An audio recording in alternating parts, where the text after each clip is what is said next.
அனைவருக்கும் வணக்கம். எல்லாருக்கும் ஆடியோ வீடியோ கிளியராக இருக்கும் அப்படின்றத நம்புகிறேன். ஸோ இந்த வீடியோவில் நம்ம என்ன பார்க்க போகிறோம் கேட்டால் ஆர்ஆர்பி ஜேஇ 2025க்கான நோட்டிஃபிகேஷன் அப்படின்றது விட்டுட்டாங்க. ஸோ இதனுடைய அப்ளை பண்ணுறதுக்கான லாஸ்ட் டேட் எப்போன்னு கேட்டிங்கன்னா டிசம்பர் 10 வரைக்கும் நீங்கள் அப்ளை பண்ணலாம். ஸோ இன்ஜினியரிங் படிச்சுட்டு ஸோ ஜேஇக்கு ப்ரிப்பேர் பண்ணுறீங்கன்னா ஸோ யாரெல்லாம் அப்ளை பண்ணலையோ டிசம்பர் 10க்குள்ளே அப்ளை பண்ணுங்கள். ஸோ லாஸ்ட் டேட் அப்போ தான் விட்டுருக்காங்க. ஸோ இப்போ அந்த ஆர்ஆர்பி ஜேஇ அப்படின்றது நமக்கு 2 ஸ்டேஜில் நடக்குது. CBT 1 அண்ட் CBT 2 அப்படின்ற 2 ஸ்டேஜில் நடக்குது. ஸோ இந்த CBT 1 நீங்கள் கிளியர் பண்ணால் தான் CBT 2க்கு போக முடியும். அதாவது computer based test.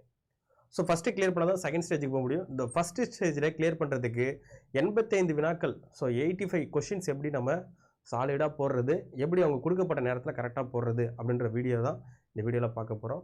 So RRB ஜேஇயில் CBT 1ல் எப்படி 85 மார்க் அப்படின்றது எடுக்க போகிறோம், ஸோ எப்படி 85+ அப்படின்றது ஸ்கோர் பண்ண போகிறோம் அப்படின்றது தான் இந்த வீடியோவில் பார்க்க போகிறோம். ஸோ வீடியோக்குள்ளே போயிடலாம் நினைக்கிறேன். ஓகேவா? சரி. ஸோ ஃபஸ்ட்டு என்ன கேட்டிங்கன்னா ஆர்ஆர்பி ஜேஇக்கு நமக்கு 2 CBTன்னு கொடுத்துருக்காங்க. ஃபஸ்ட்டு இதனுடைய வேக்கன்சி என்னன்னு தெரியணும். ஸோ CBTக்கான வேக்கன்சி அப்படின்னு பார்க்கும்பொழுது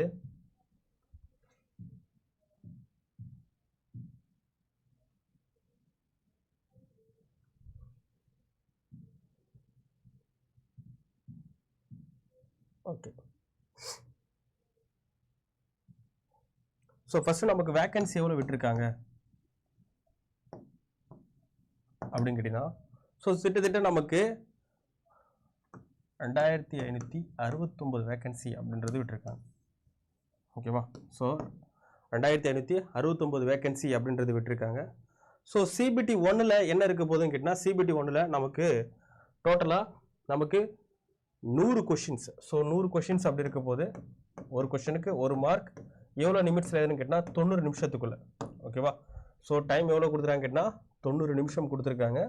100 கொஷின் கொடுத்துருப்பாங்க. ஸோ இந்த 100 கொஷின் எப்படி ஸ்ப்ளிட் அப் பண்ணி கொடுத்துருக்காங்கன்னா mathematics, maths, reasoning, general awareness and general science. So மேக்ஸ்லேருந்து 30 கொஷினும், ரீசனிங்லேருந்து 25 கொஷினும், ஜென்ரல் அவேர்னஸ்லேருந்து 15 கொஷினும், ஜென்ரல் சயின்ஸ்லேருந்து 30 கொஷினும். ஒட்டு மொத்தமாக போட்டிங்கன்னா 100 கொஷின்ஸ். ஸோ 100 மார்க், ஒரு கொஷனுக்கு 1 மார்க். ஸோ இதில் நெகட்டிவ் மார்க் இருக்கான்னு கேட்டிங்கன்னா எஸ், இதில் நெகட்டிவ் மார்க் இருக்குது. ஸோ நெகட்டிவ் மார்க் என்ன கேட்டால் 1/3. நெகட்டிவ் மார்க் என்ன கேட்டால் 1/3 அப்படின்றது நெகட்டிவ் மார்க் இருக்குது. அதாவது 3 கொஷின் தப்பாக போட்டிங்கன்னா ஒரு மார்க் அப்படின்றது போயிடும். ஓகேவா? ஸோ 1/3 அப்படின்றது நெகட்டிவ் மார்க் இருக்குது. முக்கியமாக நம்ம ஜேஇக்கு ப்ரிப்பேர் பண்ணும்பொழுது ஸோ 90 நிமிஷத்தில் 100 கொஷின் ஆன்சர் பண்ண முடியுமான்னு கேட்டால் கண்டிப்பாக கொஞ்சம் கஷ்டமான சுச்சுவேஷன் தான். ஸோ ஆனால் கண்டிப்பாக நீங்கள் ப்ராக்டிஸ் பண்ண முடியும். ஸோ டெய்லி என்ன பண்ணணும் கேட்டால் நீங்கள் இதில் முக்கியமான சவாலாக மெயின்டைன் பண்ணக்கூடியது என்ன கேட்டால் டைம் மேனேஜ்மெண்ட். இதில் டைமை நீங்கள் கரெக்டாக பயன்படுத்தினா மட்டும்தான் 85 கொஸ்டினை நீங்கள் டக்குன்னு போட முடியும். அப்போ டைம் மேனேஜ்மெண்ட்டுக்கு என்ன தேவை அப்படின்னு கேட்டிங்கன்னா முக்கியமாக டெய்லியும் ப்ராக்டிஸ் அப்படின்றது தேவை. ஸோ கான்செப்டை போய்க்கணும், அதுக்கப்புறம் ப்ராக்டிஸ் பண்ணணும். ஸோ இந்த 2 விஷயம் இருந்தால் மட்டும்தான் என்ன பண்ண முடியும், இதில் 85 மார்க் அப்படின்றது ஸ்கோர் பண்ண முடியும்.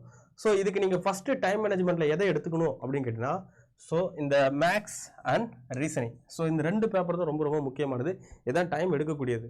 அதனால் இந்த 2 பேப்பரை நீங்கள் கரெக்டாக டைம் மேனேஜ்மெண்ட் பண்ணிங்கன்னா ஸோ 85 கொஷின்ஸ் அப்படின்றது ஈஸியாக போடலாம். ஸோ எப்படி சார் நம்ம போடலாம் அப்படின்னு கேட்டால் ஸோ ஒரு சப்ஜெக்ட்டுக்கும் இம்பார்ட்டன்ட் டாபிக் சொல்கிறேன். ஸோ அந்த இம்பார்ட்டன்ட் டாபிக்ஸை நீங்கள் கரெக்டாக ஃபோக்கஸ் பண்ணி கரெக்டாக ப்ராக்டிஸ், கான்செப்டை பிடிச்சி ப்ராக்டிஸ் பண்ணிங்கனாலே போதும். ஸோ ஃபஸ்ட்டு என்ன கேட்டிங்கன்னா ஃபஸ்ட்டு நம்ம ரீசனிங்லேருந்து ஸ்டார்ட் பண்ணலாம். ஃபஸ்ட்டு நமக்கு ரீசனிங் அப்படின்னு பார்க்கும்பொழுது நமக்கு எவ்வளோ கொஷின்ஸ் கொடுத்துருக்காங்க கேட்டால் ஸோ மேஜரான டாபிக். ஸோ இந்த ரீசனிங்லேருந்து நமக்கு 25 வினாக்கள், ஸோ 25 கொஷின்ஸ் அப்படின்றது கொடுத்துருக்காங்க. ஸோ இந்த 25 கொஷின்ஸில் நமக்கு 75% எந்த பார்ட்டில் வரும் அப்படின்னு கேட்டிங்கன்னா so analogy, numerical series, alphabetic, coding, decoding. ஓகேவா? ஸோ இந்த மாதிரி டாப்பிக்ல இருந்து மட்டுமே நமக்கு என்ன கேட்டிங்கன்னா ஒரு 75% கேள்விகள் அப்படின்றது இங்கே வந்துடும். ஓகேவா? ஸோ வேற என்ன இருக்க போதுன்னு கேட்டால் மீதி 25% தான் என்ன சொல்லுவாங்க கேட்டால் டேட்டா இன்டர்ப்ஷன். ஸோ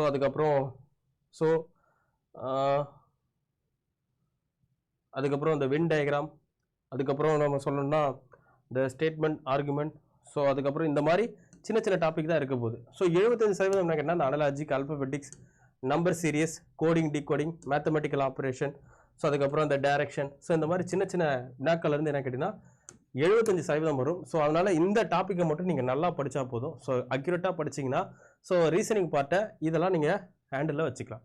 ஓகேவா? ஸோ இதெல்லாம் படிக்கும்போது உங்களுக்கு ஈஸியாக கிடச்சிரும். அடுத்து போகக்கூடியது என்ன கேட்டால் மேத்தமெட்டிக்ஸ் டாபிக்.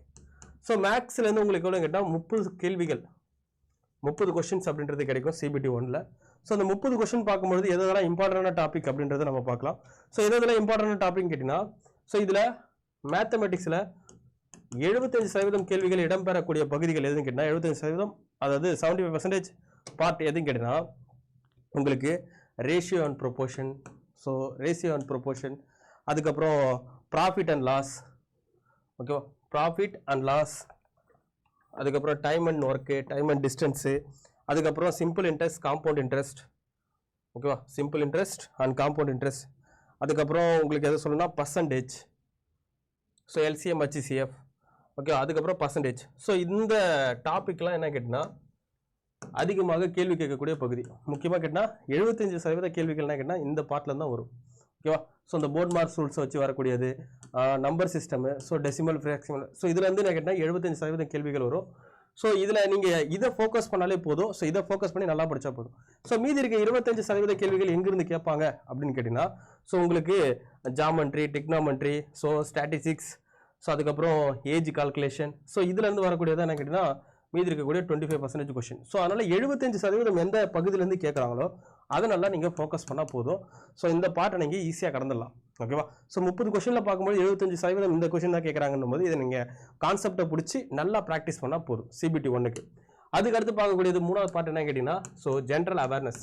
ஸோ இந்த ஜென்ரல் அவேர்னஸ் என்ன கேட்டிங்கன்னா current affairs, Indian geography, so எதெல்லாம் சொல்லலாம் அப்படின்னு கேட்டிங்கன்னா, ஸோ ஃபஸ்ட்டு இருக்கக்கூடியது ஜென்ரல் அவேர்னஸில் ஹிஸ்ட்ரி, பாலிட்டி,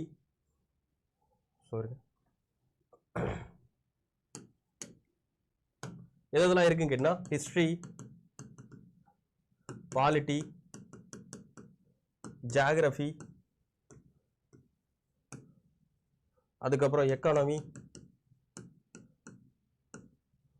அதுக்கப்புறம் கடைசியாக இருக்கக்கூடியது current affairs. So first current affairs அப்படின்றது நம்ம படிக்கும்போது என்ன கேட்டால் லாஸ்ட் 8 months கரண்ட் அஃபேர்ஸை படிச்சுக்கலாம், ஓகேவா. லாஸ்ட் 8 month கரண்ட் அஃபேர்ஸை ஸோ எனக்கு என்ன கேட்டால் ஜஸ்ட் ரீட் பண்ணால் போதும், ஓகேவா. மேலோட்டமாக ஜஸ்ட் ரீட் பண்ணால் போதும். அது மட்டும் இல்லாமல் 8 months பார்க்கலாம், இல்லைனா 1 yearக்கு பார்த்துக்கலாம், ஓகே. 1 year கரண்ட் அஃபேர்ஸ் அப்படின்றது நீங்கள் பார்க்கலாம். இது நம்ம சேனலில் போகிற வீடியோவை நீங்கள் வாட்ச் பண்ணாலே போதும். ஸோ ஒன்லைனராக நீங்கள் படிக்கும்போது ஈஸியாக படிச்சிடலாம். அதுக்கப்புறம் ஸோ உங்களுக்கு பாலிட்டி, ஸோ பாலிட்டியில் என்னென்னலாம் படிக்கணும் அப்படின்னு கேட்டிங்கன்னா ஃபர்ஸ்ட் ஆர்டிகல்ஸ், ஸோ ஆர்டிகல்ஸ், அதுக்கப்புறம் அமெண்ட்மெண்ட், ஓகேவா, அமெண்ட்மெண்ட், அதுக்கப்புறம் பார்ட்ஸ்.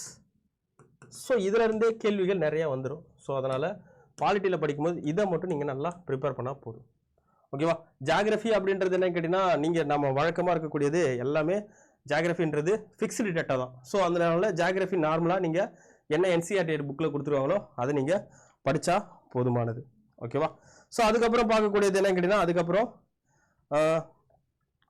ஹிஸ்ட்ரி. ஸோ ஹிஸ்ட்ரி என்ன பண்ணியிருப்பாங்க கேட்டிங்கன்னா நமக்கு 3 பார்ட்டாக பிரிச்சிருப்பாங்க. ஸோ என்ன கேட்டிங்கன்னா ஃபஸ்ட்டு மாடர்ன் ஹிஸ்ட்ரி, அதுக்கப்புறம் ஏஷியன்ட் ஹிஸ்ட்ரி அண்ட் மிடிவில் ஹிஸ்ட்ரி, ஓகேவா. ஸோ இந்த மாதிரி 3 பார்ட்டாக பிரிச்சிருப்பாங்க. ஸோ இந்த 3 பார்ட்டாக பிரித்து நமக்கு ஹிஸ்ட்ரி இருக்கும். ஸோ இது ஹிஸ்ட்ரி தான் இருக்கிறதுலே வேஸ்ட் சப்ஜெக்ட், ரொம்ப அதிகமாக இருக்கக்கூடிய சப்ஜெக்ட். ஸோ இந்த இதில் நமக்கு ஒட்டு மொத்தமாக ஜென்ரல் அவேர்னஸ்னா எவ்வளோ கொஸ்டின் கேட்பாங்க கேட்டால் 15 கொஸ்டின் கேட்பாங்க. இப்போ ஒரு டாபிக்னு சொல்லும் போது ஹிஸ்ட்ரியிலேருந்து 3 to 4 கொஸ்டின்ஸ் கேட்கலாம், ஓகேவா. ஸோ பாலிட்டிலும் அதே 3 to 4 கொஸ்டின்ஸ் கேட்பாங்க, ஓகே. ஜியாகிரஃபிலும் 3 to 4 கொஸ்டின்ஸ், அதுக்கப்புறம் எக்கனாமிக்கும் 3 to 4 கொஸ்டின்ஸ், ஓகேவா. அதுக்கப்புறம் கரண்ட் அஃபேர்ஸ் அதுவும் 3 to 4 கொஸ்டின்ஸ், ஓகேவா. ஸோ ஈச் அண்ட் எல்லாத்துக்கும் நினைக்கிறேன் 3 to 4 கொஸ்டின்ஸ் அப்படின்றது கொடுத்துருப்பாங்க. ஸோ அதனால் நீங்கள் ப்ராக்டிஸ் பண்ணும்போது ஸோ இதை நீங்கள் ப்ராக்டிஸ் பண்ணால் போதும், ஓகேவா. சரி, அடுத்து கடைசியாக பார்க்கக்கூடிய பார்ட் என்ன கேட்டிங்கன்னா ஜென்ரல் சயின்ஸ். ஸோ ஜென்ரல் சயின்ஸில் நம்ம எதெல்லாம் படிக்கணும் அப்படின்னு கேட்டால் ஜென்ரல் சயின்ஸை ஃபஸ்ட்டு 3 பார்ட்டாக பிரிச்சிருப்பாங்க. ஃபிசிக்ஸ், கெமிஸ்ட்ரி, கடைசியானது பயாலஜி, ஓகேவா. இந்த 3 பார்ட்டாக பிரிச்சிருப்பாங்க. ஸோ இதில் ஜென்ரல் சயின்ஸில் 75% கேள்விகள் எங்கிருந்து கேட்பாங்க கேட்டால் ஃபிசிக்ஸ் அண்ட் கெமிஸ்ட்ரியில் தான் கேட்பாங்க, ஓகேவா. ஃபிசிக்ஸ் அண்ட் கெமிஸ்ட்ரியில் தான் கேட்பாங்க. மீதி 25% கேள்விகள் தான் பயாலஜி அண்ட் என்விரான்மெண்ட்ஸில் கேட்பாங்க. ஸோ இந்த ஃபிசிக்ஸ் கெமிஸ்ட்ரி மட்டும் நீங்கள் நல்லா ஃபோக்கஸ் பண்ணால் போதும். இந்த ஃபிசிக்ஸ் கெமிஸ்ட்ரி எங்கே சார் படிக்கணும் அப்படின்னு கேட்டால் உங்களுடைய NCERT புக்கு. ஸோ NCERT புக்கில் குறிப்பாக 9th 10th புக்கை மட்டும் நீங்கள் நல்லா படித்தா போதும். ஸோ இதில் இருந்தால் கேள்விகள் இடம் வரும். அதனால் ஃபிசிக்ஸ் கெமிஸ்ட்ரி அப்படின்றத இதை மட்டும் நீங்கள் படித்தா போதும். ஸோ சயின்ஸ்லேருந்து எவ்வளோ கொஷின்ஸ் கேட்பாங்கன்னா 30 கொஷின்ஸ். ஸோ 30 கொஷின்ஸ் கேட்பாங்க. ஸோ வெயிட்டேஜ் கொடுக்குற அதிக டாப்பிக்கே இதுதான். அப்போ நாங்கள் எதெல்லாம் சார் படிக்கணும், எதெல்லாம் ப்ரிப்பேர் பண்ணணும் அப்படின்னு கேட்டிங்கன்னா, ஸோ நீங்கள் ப்ரிப்பேர் பண்ண வேண்டியது என்ன கேட்டிங்கன்னா மேக்ஸ். ஸோ மேக்ஸ்லேருந்து 30 கொஷின்ஸ், அதுக்கப்புறம் ரீசனிங்லேருந்து ஒரு 15 கொஷின்ஸ், சார் 25 கொஷின்ஸ், அதுக்கப்புறம் ஜென்ரல் அவேர்னஸில் உங்களுக்கு ஒரு 15 கொஷின்ஸ், அதுக்கப்புறம் சயின்ஸில் பார்க்கும்போது 30 கொஷின்ஸ். ஓகேவா? ஸோ இங்கே 25 ஒரு 25 இதை நீங்கள் கவர் பண்ணாலே போதும். ஓகேவா? ஸோ எவ்வளோ வருது அப்படின்னு கேட்டிங்கன்னா இதுவே 85 அப்படின்றது வருது. ஓகேவா? சரி, நீங்கள் ஜென்ரல் அவேர்னஸில் நீங்கள் நார்மலாக ப்ரிப்பேர் பண்ணும்போது பண்ணிங்கன்னா போதும், ஆட்டோமேட்டிக்காக 85+ அப்படின்றது உங்களுக்கு கிடைச்சிரும். ஸோ அதனால் 85 கொஷின் நீங்கள் போடணும்னா, நான் இப்போ சொன்ன பார்த்தீங்களா எதெல்லாம் இம்பார்ட்டண்ட்டாக சொன்னோம், இதெல்லாம் இம்பார்ட்டண்ட்டாக இருக்கு சொல்லக்கூடியது எல்லாத்தையும் மேஜராக நீங்கள் இம்பார்ட்டன்ஸ் கொடுத்து படிச்சிங்கன்னா நீங்கள் ஈஸியாக கிளியர் பண்ணிடலாம். ஓகேவா? சரி, ஓகே. ஸோ இதுக்காக நம்ம ADA 247 நம்ம என்ன பண்ணுறோம் கேட்டிங்கன்னா, ஸோ வேகம் அப்படின்னு சொல்லக்கூடிய பேட்ச் ஸ்டார்ட் பண்ணியிருக்கோம். ஸோ இது வந்து not only CBT 1, CBT 1க்கும் CBT 2க்கும் சேர்த்து நம்ம இதை கொடுத்துட்ருக்கோம். ஸோ CBT 1க்கு பார்த்தீங்கன்னா CBT 1க்கும் இதில் கிளாஸஸ் போயிட்டுருக்கு. CBT 2க்கும் என்ன கேட்டிங்கன்னா உங்களுக்கு கிளாஸஸ் ஆல்ரெடி இருக்குது. CBT 2 வரும்பொழுது உங்களுடைய டெக்னிக்கல் பேப்பர் உள்ள வந்துடும். இப்போ சிவில் டிபார்ட்மெண்ட் தான் சிவில் டிபார்ட்மெண்ட் ரிலேட்டடாக இருக்கக்கூடிய டெக்னிக்கல் பேப்பர், மெக்கானிக்கலாக இருந்தால் மெக்கானிக்கல் ரிலேட்டடான டெக்னிக்கல் பேப்பர் இருக்கும். ஸோ அதுவே எலக்ட்ரிக்கலாக இருந்தால் எலக்ட்ரிக்கல் ரிலேட்டடான பேப்பர் இருக்கும். ஸோ ஒன்றுத்துக்கும் என்ன கேட்டால் செப்பரேட்டாக நமக்கு கிளாஸஸ் போயிட்டுருக்கு. ஸோ சிவிலுக்கான பேப்பரும் இருக்குது, மெக்கானிக்கலான டெக்னிக்கல் பேப்பர், அது மட்டும் இல்லாமல் ட்ரிபிள் இ. ஸோ ஒவ்வொன்றுத்துக்கும் நம்ம என்ன பண்ணுறோம் கேட்டிங்கன்னா கிளாஸஸ் நம்ம கொடுத்துட்ருக்கோம். ஸோ CBT 1 CBT 2 சேர்த்து நம்ம கொடுத்துட்ருக்கோம். அதனால் யாரெல்லாம் RRB JEEக்கு ப்ரிப்பேர் பண்ணுறீங்களோ மறக்காமல் இந்த பேட்சை பர்ச்சேஸ் பண்ணி நீங்கள் CBT 1 அண்ட் CBT 2 கிளியர் பண்ணிக்கோங்க. ஓகேவா? ஸோ இதே மாதிரி ஒரு அடுத்த தகவலோட பார்க்குறேன். மீண்டும் அடுத்த வீடியோவில் பார்க்குறேன். அனைவருக்கும் நன்றி. ஸோ வீடியோ முடிக்கிறது சரி, கடைசியாக ஒரு விஷயம் மட்டும் சொல்லிட்டு போயிடுறேன். ஸோ என்ன ஒரு விஷயம் அப்படின்னு கேட்டால், ஸோ இந்த பேட்சஸ் எல்லாம் எப்படி சார் பர்ச்சேஸ் பண்ணணும் அப்படின்ற ஒரு விஷயத்த நான் சொல்ல மறந்துட்டேன். ஸோ எப்படி பர்ச்சேஸ் பண்ணணும் அப்படின்றதையும் நான் உங்களுக்கு தெளிவாக சொல்லிடுறேன். ஓகே, ஸோ என்ன பண்ணுறீங்க கேட்டால் கூகுள் குரோமில் போயிட்டு ADA 247 அப்படின்றத சர்ச் பண்ணுங்கள். சர்ச் பண்ணி உள்ளே போனீங்கன்னா ஸோ இந்த இது வரும். ஸோ அதில் போயிட்டீங்கன்னா ஆல் கோர்சஸ் கொடுத்துருங்க, இல்லை ஸ்டேட் எக்ஸாம் அப்படின்றத கொடுத்துருங்க. ஸோ இதில் தமிழ்நாடு அப்படின்றத கொடுத்தீங்கன்னா ஸோ ரயில்வே தமிழ் அப்படின்ற ஒரு ஆப்ஷன் இருக்கும். ரயில்வே தமிழில் போனீங்கன்னா உங்கள் பார்த்தீங்கன்னா தெரியும் வேகம் சொல்லக்கூடிய பேட்சஸ் இருக்கும். ஸோ கிளிக் பண்ணி உள்ளே போனீங்கன்னு வச்சிங்களேன், ஸோ இந்த மாதிரி பேஜஸ் ஓப்பன் ஆகும். ஸோ இதில் போயிட்டு நீங்கள் பை நவுன்னு கொடுத்து என்ன பண்ணணும் அப்படின்னு கேட்டிங்கன்னா இங்கே கூப்பன் அவைலபிள்னு கேட்கும். ஸோ இதில் நம்மளுடைய கோடு, ஸோ என்ன கோடு அப்படின்னு கேட்டால் கேபிட்டல் YT04 அப்படின்னு சொல்லக்கூடிய ஒரு கோடு கொடுக்கணும். ஸோ கேபிட்டல் YT04 அப்படின்ற கோடை கொடுக்குறேன். YT04 கொடுத்து அப்ளைன்னு கொடுத்தீங்கன்னா ஸோ ஆக்சுவலாக இருக்கிற ப்ரைஸை விட இன்னும் கம்மியாகும். ஸோ அதனால் இந்த பேட்சை பர்ச்சேஸ் பண்ணும்போது நம்மளுடைய கோடான கேபிட்டல் YT04 அப்படின்ற கோடை யூஸ் பண்ணி வாங்க. உங்களுக்கு ப்ரைஸ் ட்ராப்ன்றது 23% ப்ரைஸ் ட்ராப் ஆகும். ஸோ மீண்டும் மறுபடியும் சொல்லிடுறேன். ஸோ எக்ஸாம் லாஸ்ட் டேட் எப்போன்னு பார்த்தீங்கன்னா December 10. ஸோ அதனால் அப்ளை பண்ணாதவங்களாம் சீக்கிரம் அப்ளை பண்ணுங்கள். மீண்டும் இதே மாதிரி ஒரு அடுத்த தகவலோட பார்க்குறேன். அனைவருக்கும் நன்றி.